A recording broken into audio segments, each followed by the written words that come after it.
കോൺഗ്രസുമായുള്ള ബന്ധം അവസാനിപ്പിക്കണമെന്ന് Kerala Congress steering committee യോഗത്തിൽ ആവശ്യം. മാണിയുടെ ആഭിമുഖ്യമുള്ള നേതാക്കളാണ് ആവശ്യം ഉന്നയിച്ചത്. മാണി രാജിവെച്ച ഒഴിവിലേക്ക് പകരം മന്ത്രിയെ തൽക്കാലം വേണ്ടെന്നും കേരള കോൺഗ്രസ് നേതാക്കൾ തീരുമാനിച്ചിട്ടുണ്ട്. ഇതിനിടെ ബാർ കോഴയിലെ അന്വേഷണം സമയബന്ധിതമായി തീർക്കണമെന്നും മാണി ആവശ്യപ്പെട്ടു. അപമാനം സഹിച്ച് മുന്നണിയിൽ തുടരേണ്ടതില്ലെന്ന അഭിപ്രായമാണ് സ്റ്റിയറിംഗ് കമ്മിറ്റിയിൽ സംസാരിച്ച നേതാക്കൾ പങ്കുവച്ചത്.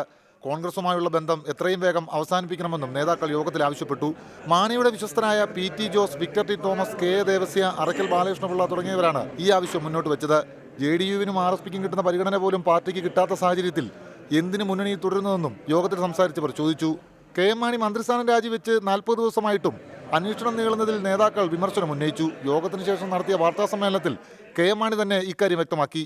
അനന്തമായി ഈ കേസ് നീട്ടിക്കൊണ്ടു പോകുക എന്നുള്ളതല്ല, ആവശ്യമായ സമയം എടുത്തുകൊണ്ട് ഒരു സമയപരിധിക്കകത്ത് ഈ കേസിനെ സംബന്ധിച്ചിടത്തോളം തീരുമാനം ഉണ്ടാകണം. മാണിക്ക് പകരം മന്ത്രി വേണമെന്ന് PC ജോസഫ് യോഗത്തിൽ ആവശ്യപ്പെട്ടു. എന്നാൽ മന്ത്രിസ്ഥാനം തൽക്കാലം വേണ്ടെന്നായിരുന്നു പൊതുവായ അഭിപ്രായം. ബാർക്കോഴയെക്കുറിച്ച് പരിശോധിക്കാൻ പാർട്ടി നിയോഗിച്ച അന്വേഷണ കമ്മീഷന്റെ റിപ്പോർട്ട് പുറത്തുവിടണമെന്ന ആവശ്യവും യോഗത്തിൽ ഉയർന്നു. Sanil Philip, reporter, Kottayam.